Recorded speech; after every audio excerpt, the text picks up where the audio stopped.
Sometimes the best stories in golf aren't found on tour. You'll find them at the back of the range.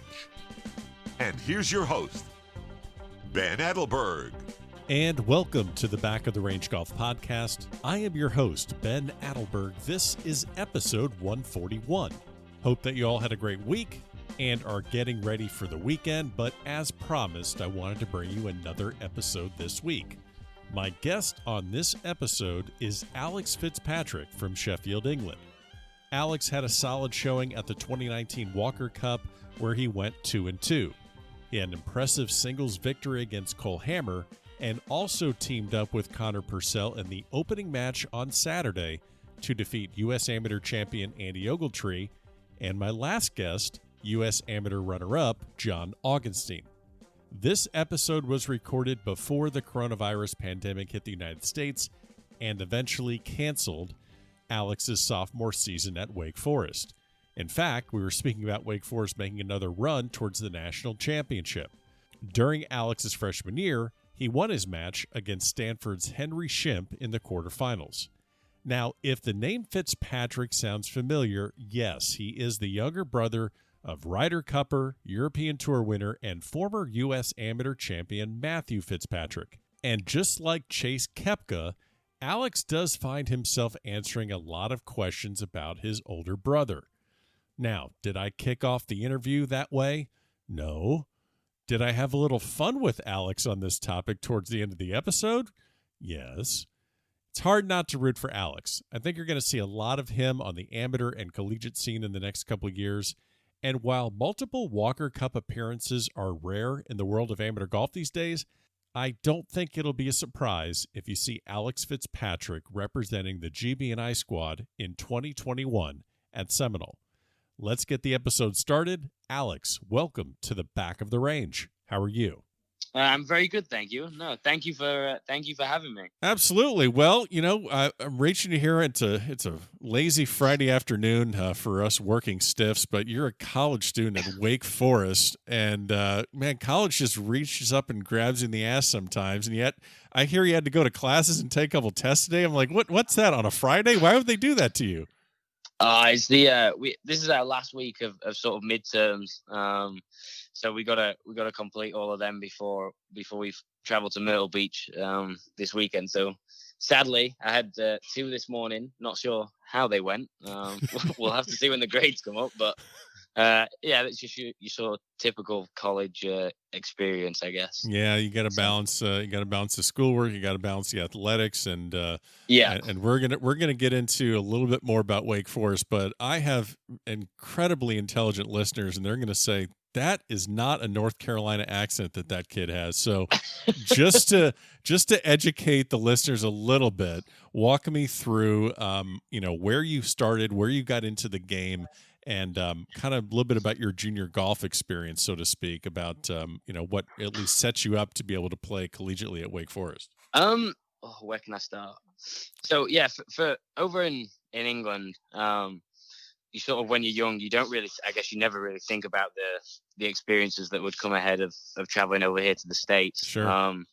So I guess then it was sort of playing golf and enjoying yourself and playing the sort of smaller tournaments in England just to sort of build your, almost build your CV, I guess. At the time, they feel like the Masters, but when you look back, it's not really the be all and end all. And then sort of, I guess, once you start playing in bigger events and stuff, you have college coaches reaching out, and it's all being honest, it was all a bit of a weird experience because obviously my brother was lucky enough to go through it, so I had some sort of idea. But even for me, it was strange having Jeff from Tennessee reaching out to go to the university. So it's a weird experience, but you get there in the end once you figure it all out. And you're being kind of modest because obviously a lot of junior experience, a lot of, tournaments you've played over in the UK. And then, as you said, you're getting these phone calls from, some random guy in some state in another country you never heard of. So I'm very interested in this because it's not like you don't have friends or people in your position that have done this, that have come over from the UK to play collegiately. So let me ask you, how do you ultimately decide that you want to attend Wake Forest over other schools that are showing interest in you? Because it's not like you can just maybe hop on a flight or take a 3-hour drive and go see the campus. How did you make that decision? Picking Wake Forest was actually almost not, I wouldn't say lucky, but I went and looked at maybe 3 or 4 of the schools on like a 2-week visit here. So I'm trying to think of where I looked. I looked at VCU was one. I looked at Northwestern, which is obviously my brother went, and then a couple others. And I liked them, but I wasn't sure if it was really for me at the time. I was sort of late to the process of joining or being in the portal, I guess, to come over here. And then I think it was my brother was speaking. I think it might have been Darren Clark, to be honest with you. He came here for about 3 months as well. Yeah. And I think he mentioned it to my brother that it's a great university and great coaching, and it's a really good opportunity. So we thought, oh, well, we'll have sort of one last week and we'll look over here. So I came here and saw and met Coach Haas and Coach Walters, and who obviously he left, and now we've got Aaron O'Callaghan. But at the time, I literally stepped foot on campus and was like, "Oh my god! Like this place is sick." Yeah. Saw the facilities and using Pro V1s on the range and all the fancy stuff, the little things that sort of pulled me in. And yeah, that was literally how I came to it. It was like a last minute thing, but as soon as I stepped on campus, I was like, I think this place is perfect for me. And I don't think I could have picked a better place, to be honest with you. Apart from the school side of things. Yeah, well, you're going to get that. We don't speak about that. Yeah, you're going to get that. Just stay eligible, man. Just stay eligible, and everything will work out. But yeah, exactly. But yeah, you're going to get that anywhere you go, no matter what college. And it's just so crazy, no matter who I speak to, whether it's a mid-am, a senior am, a guy that plays professionally, a woman, it doesn't matter. You start talking about the nice facilities and Pro V1s in the range, and everyone's eyes light up. I mean, we're such golf degenerates. You fancy golf balls on a driving range. That's really all we need. Yeah, you got perfect grass. We're good. So you have so many phenomenal players that have come through Wake, whether it's, Webb Simpson and Curtis Strange, and even as recent as Will Zalatoris. And I mean, there's just so many players. Do you have a relationship as being a current player on the team? Are they coming through and maybe sharing some things with you that kind of help you through the process of getting acclimated to college golf? Yeah. So they've actually paid visits over the past couple of years, obviously since I've been here. We actually had a little event that they ended up coming back and playing, just like a charity event. So it was nice because we could almost walk the course with them and ask them questions. You could pick the brains. So yeah, when they come back, it's sort of quite nice, because if you're struggling and sort of need some advice, these are people obviously that you can look at and obviously aspire to be. And they definitely help you out more than what they need to. Anyway, they take the time out of their day to come and help you, which is nice. Yeah. I'm sure that you guys have questions that are just random all over the place. I mean, without getting too specific, is it more about how to play certain shots? Is it about how to balance school and golf? Are you even asking them questions about potentially a few years down the road about turning professional? Can you maybe share just one random occurrence of you maybe talking to a Will Zalatoris or talking to a Curtis Strange about something that, hey, I know you've been through this. What's your take? Yeah, of course. There was one instant with Curtis Strange where I was speaking to him when he came back to sort of play this little event. I was speaking to him about playing this certain shot that I was struggling with and what his thoughts were. And then actually moving on to literally what he said was sort of about schedule and stuff. Sort of like in the future, what sort of events did he enjoy playing in, and sort of what could I look at, I guess, when I eventually turn pro, and sort of really insightful as to sort of what I can do and look at for the future, really. I thought it was really beneficial for myself anyway. And I don't know, I'm sure the other guys as well got as much information as they could, but I thoroughly enjoyed picking the brains of someone who's obviously pretty good at golf. So. Yeah. Back-to-back U.S. Opens. That'll get you at the top of a lot of lists. Now, golf is a really individual sport, and you're no stranger to the team format. I first saw you at the Walker Cup last year. I know you're on a shortlist to make the Palmer Cup. You're part of hopefully. I mean, you're there. I mean, you got 2 teammates that are on the short list. You got 3 guys I think are in the top 15 rankings for the international side. Yeah. So you got your hands full there. But like, how do you enjoy the team aspect of college golf? Because as I said, golf is such an individual game, but college golf is anything but. For me, being like playing in a team sport is something that I've sort of accustomed to for a while, because I used to play a lot of soccer. So I was sort of always had that, I guess, team sport in me, where I was close to my teammates and enjoyed being around them. So for me, sort of coming from, like playing a tournament by yourself and staying by yourself to suddenly having 10 teammates around you was fairly easy. But I think it's obviously very important to all get along and spend time together, as you're going to be spending pretty much most of your college career with these guys, which can be difficult for people. But for me, I thought it was quite easy, I guess, socially. Yeah, well, it sounds like your personality is what really holds you back. I mean, trying to get on with your teammates. Walker Cup, obviously, last year, there's a winner and a loser. And the U.S. team won, GB&I didn't. You're part of the GB&I team, so these things happen. But there are a lot of college players that listen to this podcast, a lot of even junior players that, they're going to be playing college pretty soon. They're going to be in a position where they're going to potentially have a chance to, throw their hat in the ring and maybe make a Walker Cup team. I know you could probably talk for hours about the entire week, the entire roll-up, the practice sessions, everything involved. But if you can just summarize for a college kid or a college player that is trying to get to that spot that you're in, what can you tell them about the Walker Cup?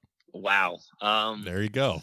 I mean, it was definitely, if not the best experience I think you can have as an amateur. There were so many things that came with it. Like, I'm going to be honest, support was probably the best thing, because playing a home event in Liverpool where 10,000 probably people were there. Yeah. You couldn't not have a smile on your face the whole way around. Whether you're winning or losing, obviously it's frustrating, but the support we had was just unbelievable. And obviously being on TV and playing with a set few that have been selected, it all comes together and definitely makes it the best probably experience you'll have as an amateur, I think. Most nervous you've ever been playing, or no? Yeah, see, I'm asking because I'm not surprised that you're saying no. Yeah, it was weird. The most nervous I think I've ever been was, funnily enough, a guy called Peter McAvoy. You've probably heard of. Yeah. I played a thing called the Jack Leglise, which is like GB&I under. It might have been 6. No, I think it was 18s. I think it's 18s versus Europe under 18s. And Peter's a really sort of straightforward, tells you how it is guy. And I remember stood on the first tee in Prince's, and I was a bit unsure whether to hit driver, and he basically told me to fucking hit driver. And I was stood on the tee thinking, like, oh my God, like there's bunkers on the right, there's rubbish up the left, and he basically told me to hit it, and I think my hands were shaking completely, and I could barely grip the club. But that was by far the most nervous I've ever been, just because his presence was there. No, that's absolutely well. and the thing that I really thought was so interesting about the Walker Cup is, if you look at, if you just look at the U.S. team and the GB&I team, and you may say, oh, I don't know who these, if you're over here in the States, you're saying, oh, I don't know these GB&I guys, and they play over there they're in Ireland, they're in England, they just play golf over there, and they just play links all year long. But if you really dig in, you have about half the team that are just like you, going to college in the States. So it had to have been a little bit of a different dynamic when you look across to the end of the stage. If you look to your left and you see the Americans sitting there, those are guys that you play college golf tournaments with. Yeah, I mean, I guess the way it was set out, with half of us playing college and the other half not. I definitely think, being honest, college golf is probably the best preparation for future golf, in my opinion. With with obviously playing with, well, for a team at least, but sort of the pressure that you have on you to perform each week. Whereas and playing on good courses where it's extremely tough and fast greens and crappy the sides of fairways, and I never felt like I really got loads from playing on like links golf all the time, and it really did make me hate it more than anything. Okay. When you're stood on sort of the 7th tee, say at Birkdale, and you've got 50 mile an hour off your left and wind off your and rain off your right, you sort of don't really enjoy those experiences. Whereas over here, I mean, you can have bad weather. We had extremely bad weather at Golf Club of Georgia, but you still overall just enjoy the experience. And I never felt like it was as good at home as it was over here, in my opinion. Interesting. Yeah, because at some point when the weather is that bad, you're really not like, you're just kind of hitting and hoping and just trying to 100%. Yeah. You're not practicing you can't really work on your swing. You can't really stay, balanced. You're just trying to not lose a golf ball. When you're hitting 5-iron from 125 because it's gale force winds into your face, you're not really thinking like, oh, I better hit this close. It's like, oh my, get this anywhere near the green and hopefully might make up and down. It's not really, for me, proper golf of how it should be played, is my opinion. But obviously others will probably think different, but yeah, well, I prefer my opinion. Yeah, there you go. Well, to each their own. So let me ask you this one. You were talking about, getting you prepared, and, you like the team environment, but what is probably something, maybe a consistent part of your own Wake Forest team's practice routine that has helped you since joining that team that maybe you weren't doing before you became a college golfer? One big thing is having the facilities day in and day out to come and practice. That for me is by far the biggest thing. Whether or not you go to the top, 100 school in Division 1 or the top 5, you're going to have some sort of practice facility that enables you to improve every day. Whereas for me, I go to my home golf course and I'd hit balls for maybe an hour and a half, 2 hours, and then suddenly you can't hit balls anymore because it's raining or it's too windy or there's another member that are taking up the practice range. So you had all these complications, whereas here you get out of class and you come to the range, or you come to the range on a Saturday morning and practice. And I definitely think having all these opportunities helps you develop so much more than what I did at home personally. Yeah. Well, it's I want to ask about this facility. We're talking today. It's March 6th. I don't know when this episode's going to release, but it's basically it's Arnold Palmer Invitational Week, and of course, and Arnold Palmer, Wake Forest legend. Back-to-back individual titles in 49 and 50. He actually won the first ACC individual championship in 54. The golf facility bears the name. When you visited the campus and you're spending, you're spending every day there. What's something that you see with an Arnold Palmer, the name or the photo or something? What's something, take us inside the facility. What is something that you walk past every day that you still don't take for granted and you still are amazed every time you see it, that other people that are listening that are not going to be in that facility would be like, oh my gosh, you get to see that every day? We actually have, we have two, multiple things, but the two things that really stand out for me is there's a big, maybe 15-foot statue that's right outside the facility that you walk past to get into the entrance.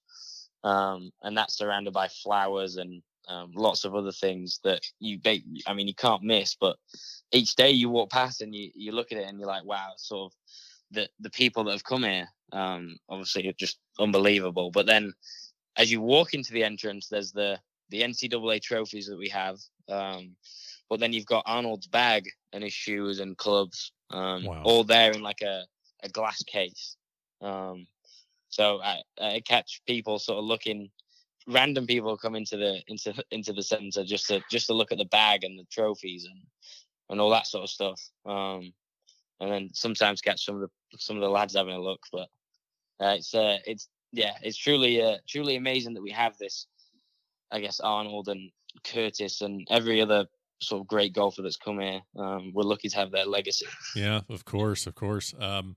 You have, you have a few more tournaments left this spring before things really start getting ramped up with, ACC conference, and then we go to regionals and nationals, all that stuff. So, and you're in you're a really tough conference. ACC, seven of the top 25 teams in the country are in the ACC. So yeah, we could have had it nicer. Yeah, I mean, this has got to. I mean, a lot of attention goes to Pepperdine out west, obviously, and then Oklahoma and Oklahoma State, and they're doing great too. But man, a lot of these ACC teams are just right there. And then you picked up Notre Dame too, so you just have all these teams. So walk me through, what are some of the things that you feel personally, and also the team, what are some of the things that you're going to be looking to tighten up so that you're peaking right around right around conference championship and nationals? What are you working on to kind of get ready for that? That's a difficult one, really. Everyone on our team is sort of different. We have a couple guys who won't practice as much because they feel that's more beneficial for them, and then we have other guys who work very hard because that's sort of their sort of style. Okay. But I think we have 6 or 7 really solid guys that if one person wasn't playing too good, we know we could count on another person to step in and play a vital role. For me personally, I'm working on just a couple of swing changes at the moment, so hopefully right around ACCs I should be a bit more consistent and hitting the ball better. So I think it's a tough question, but I think overall there's like little things in everyone's game that we would like to sharpen. Obviously varies for each individual person. So yeah. I forgot to ask you this one question about the Walker Cup. I'll probably just tie this back in, but one of the great things about the Walker Cup is that you have so many former Walker Cuppers that like to stay connected with the amateurs that are on the current year's team, and whether they've moved on to bigger stages. I know that you guys were able to bring in a former Walker Cupper that has had Ryder Cup experience and has played in the European Tour, and I've got, obviously who I'm talking about here. What was it like talking to Tommy Fleetwood? I mean, you caught me by surprise there a little bit. I'm not gonna lie to you. I did that on purpose. I was looking at myself. I was like, "Is he thinking who I'm gonna? He said who I'm gonna think?" It was cool. It was cool. He I think he walked maybe 14 or 15 holes, and then it got a bit windy, so he left. But no, he had great insight into sort of his experience with obviously the Ryder Cup and then the Walker Cup, and sort of shared all his memories, which was really, really nice. But we also had his caddy walk out for a couple of days, which was great. Yeah. He came out for, I think it's Ian Finnis, I think his name is. Okay. But yeah, he came out for 2 days, sort of helped us with course management, shared some insight on the course because he grew up pretty much next door. So yeah, that's right. I remember reading that. Yeah, it's almost like the caddy had more help than Fleetwood possibly. But I mean, gonna be honest, probably just because we talked to Tommy more about experiences and right, sort of what he did and what stuff he shared as like the Ryder Cup and everything. But with Ian, it was just like, what do you think I should hit off this tee if the wind is this direction, or do you think I need to hit it this far up the fairway? Or it was really valuable information that he shared. But yeah, either way, it was really cool to speak to someone who's obviously playing the Ryder Cup and won multiple events, and obviously was close to winning last week as well. That would have been cool. Yeah, no, it would have been nice. He'll pick up a PGA Tour win, I'm sure. It's going to happen pretty soon. Well, I'll get you out of here on one final one. As I said, you're part of the ACC conference, Wake Forest, and so many other teams that are going to be competing for that conference championship. I know you have a lot of friends in the ACC, even one that played for the U.S. Walker Cup team. Give me a good John Pack story. A John Pack story? Oh, chuffing hell. I don't know. I'm trying to think of ones that I could say. Well, I mean, we don't need to hear those. We're looking for one that most of them I can't say. What about when he caddied for you in the 2018 USAM at Pebble Beach? That was great fun actually, because what happened was I obviously didn't have a caddy the first 2 rounds because it was just extremely expensive, and then once it got to the match play, sort of I knew some friends missed the cut, and a couple guys offered if they wanted to caddy, and one of them was John, and obviously me knowing John so well, I was like, God, I'd love to have you caddy. So I can't remember who I played in. I think it was the first 2 rounds he caddied, but I just remember. I remember looking on the YouTube highlights after, and this is a really cool thing, which I think shows John's personality really well. Which you'll find the US Amateur in round of 16 probably, and I'd hold a putt on 15. I think it was the par 5, and John fist pumped more than me, and that for me was like, when I saw it, I was like, oh wow, like he clearly actually did care about me winning. Yeah, which I thought was really, really nice of him. And that just shows his sort of true character, should I say, in terms of him. But no, he's one of the nicest kids that you could wish to meet. That's a perfect John Pock story. I kind of agree with you. After spending time with him over at the Walker Cup, definitely can see that. Well, we're going to get you out of here finally. Earlier in this episode, you mentioned something about your brother, and I just want to go on record. When is the last time you did an interview where no one mentioned Matthew Fitzpatrick? It would have been this one till this last moment. No, I'm joking. No, I know, but I'm just. Being honest, I don't think there has been one. There you go. I'm the first. Which is absolutely fine, because I've got used to it. But sometimes it's one of those where people will come up to me and it's like, oh, how's your brother, before asking how I am. And that's for me, that's just not the right thing to do. Yeah, that's not the right thing to do. Basically, yeah. But obviously, someone as nice as you, Ben, didn't ask about him. So you're my favorite at the moment. Oh, there we go. That'll be the headline of the episode. Favorite podcast of Alex Fitzpatrick. So this is awesome. I'm going to definitely be following Wake Forest the rest of the way towards the national championship. Hopefully, I'll get to see you down the road at one of these events. And best of luck to you and the team. And thanks for stopping by the back of the range. Thanks a lot, Ben. Thank you. And there you have it. Special thanks to Alex Fitzpatrick for joining me on this episode here at the Back of the Range Golf Podcast. Don't forget to leave reviews in Apple Podcasts. That really does help out. We're on social media, Facebook, Twitter, and Instagram. And the central hub of the podcast is thebackoftherange.com. Have a great weekend. We'll see you next time here at the Back of the Range.